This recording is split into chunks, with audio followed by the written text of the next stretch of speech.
বাঙালি খানায় সবাইকে স্বাগত জানাই।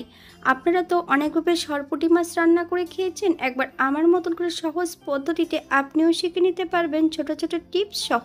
তবে আজকে আমি এখানে সরপুঁটি মাছ রান্না করব পেঁয়াজ রসুন ছাড়া। পেঁয়াজ রসুন ছাড়া কিভাবে আমি এখানে সরপুঁটি মাছ রান্না করলাম, চলুন সেটা একবার দেখে নেওয়া যাক ভিডিওর মাধ্যমে। আশা করছি আজকের ভিডিওটি ভালো লাগবে। সকল বন্ধুদের কাছে অনুরোধ করছি সম্পূর্ণ ভিডিওটি দেখার।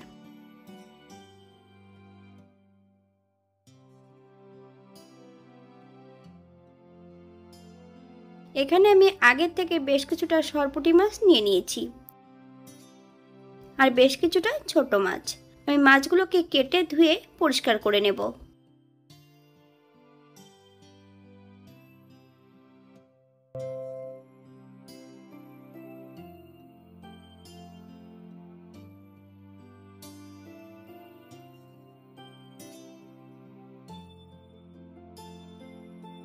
এখানে বড় সাইজের দুটো সরপুঁটি মাছ নিয়ে নিয়েছি।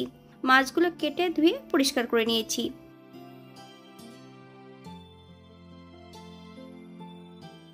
হাফ চামচ লবণ, হাফ চামচ হলুদের গুঁড়ো আর 1 চামচ কাঁচা সর্ষের তেল মাছের গায়ে বেশ ভালো করে লাগিয়ে নিতে হবে। 10 থেকে 15 মিনিটের জন্য মাছগুলোকে রেস্টে রেখে দেব।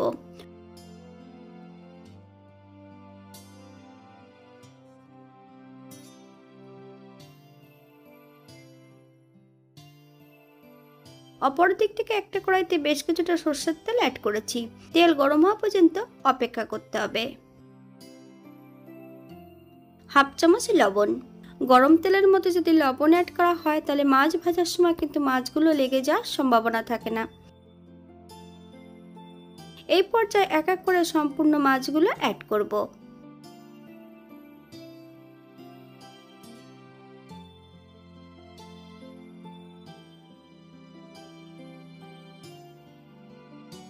বাঙালি রান্না ঘরোয়া উপকরণ দিয়ে আপনাদের যদি রান্নাগুলো পছন্দ হয় তাহলে চ্যানেলটি সাবস্ক্রাইব করে দিয়ে পাশে থাকবেন। পাশে থাকা বেলটি বাজিয়ে দেবেন, নইলে নিত্য নতুন রান্নার নোটিফিকেশন পাবেন না। আমার এই চ্যানেলে আমিষ, নিরামিষ এবং বিভিন্ন ধরনের মাছের রেসিপি দেওয়া আছে। আপনাদের যদি পছন্দ হয় তাহলে চ্যানেলটি ঘুরে একবার দেখে নেবেন। এই পর্যায়ে মাছগুলোকে উল্টিয়ে দেব।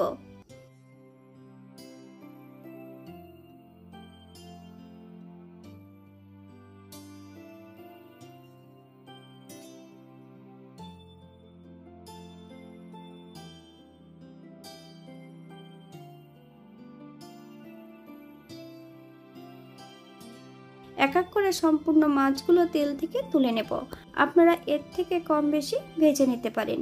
দ্বিতীয়বার আমি একই পদ্ধতিতে মাছগুলো ভেজে নেব।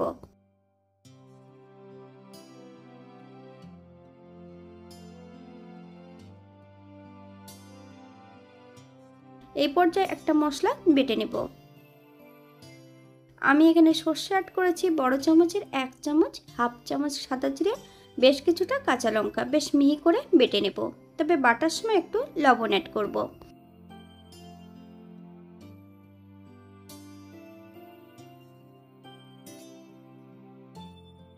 এই পর্যায়ে বাটা মশলার মধ্যে বেশ কিছু অন্য উপকরণ মিশিয়ে নেব। হাফ চামচ হলুদের গুঁড়ো, বেশ কিছুটা জল দিয়ে বেশ ভালো করে মিশিয়ে নিতে হবে।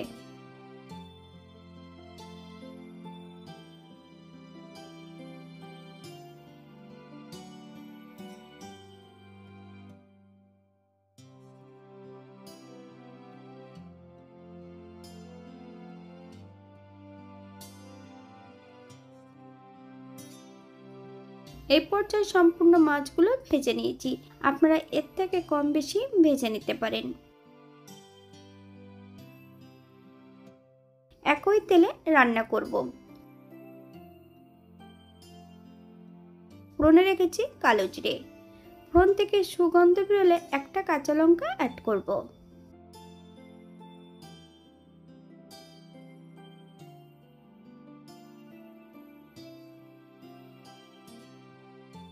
সম্পূর্ণ বেটে রাখা মশলা অ্যাড করে দেব। তবে মশলাটা যখন অ্যাড করতে হবে গ্যাসের ফ্লেমটা কিন্তু একদম লোতে রেখে 3 থেকে 4 মিনিটের মতন লো ফ্লেমে বেশ মশলাটা ভালো করে ভেজে নেব।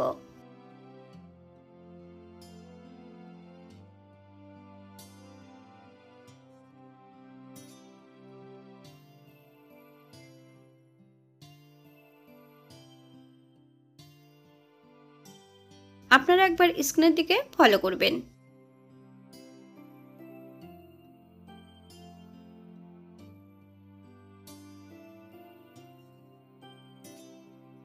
হাফ চামচ লবণ, আপনার স্বাদ অনুসারে লবণটা অ্যাড করবেন।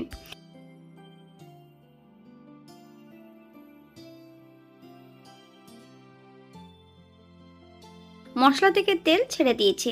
এই পর্যায়ে এক এক করে সম্পূর্ণ মাছগুলো অ্যাড করে দেব। মিডিয়াম আঁচে মশলা সহ মাছ দিয়ে বেশ ভালো করে কষিয়ে নেব।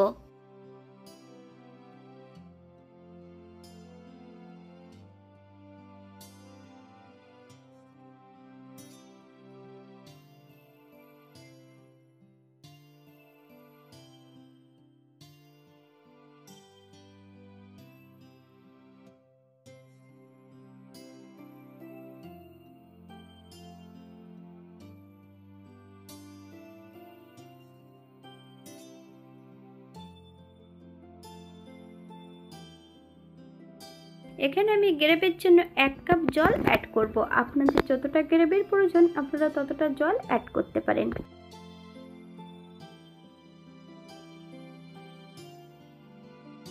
হালকা হাতে নেড়ে চেড়ে মাছগুলোকে সেট করে দিতে হবে। 4 থেকে 5 মিনিটের জন্য ঢাকা দিয়ে রেখে দেব মিডিয়াম আঁচে। 5 মিনিট পর আপনারা একবার লবণটা চেক করে নিতে পারেন। 1 চামচ কাঁচা সরষের তেল অ্যাড করব। আপনারা যদি পছন্দ করেন তাহলে পরিমাণে বাড়িয়ে দিতে পারেন। এখানে যদি ধনেপাতা কুচি বা অন্যান্য উপকরণ যদি পছন্দ করলে অ্যাড করতে পারেন। গ্যাসের ফ্লেমটা অফ করে দিয়ে 5 মিনিটের জন্য স্ট্যান্ডিং টাইম দেব, তারপর সার্ভ করব। এটা দেখতে যেমন ভারী সুন্দর হয়েছিল, এটা গরম ভাতে খেতে কিন্তু অসম্ভব ভালো হয়েছিল। আপনারা বাড়িতে একবার একই পদ্ধতিতে বানিয়ে নেবেন। আমি এখানে যে উপকরণগুলো অ্যাড করেছি আপনারা এর থেকে কম বেশি করে নিতে পারেন। আমি এখানে হলুদ সর্ষে ব্যবহার করেছিলাম। আপনারা যদি পছন্দ করেন তাহলে কালো সর্ষে ব্যবহার করতে পারেন। আজকের ভিডিওটি এই পর্যন্ত। সবাই সুস্থ থাকবেন, ভালো থাকবেন। অন্যদিন নতুন রেসিপি নিয়ে আপনাদের সামনে আবার আমি হাজির হব। নতুন ও পুরনো সকল বন্ধুদের অসংখ্য ধন্যবাদ ভিডিওটি দেখার জন্য। হাতে যদি সময় থাকে তাহলে একটা লাইক, কমেন্ট, শেয়ার করবেন।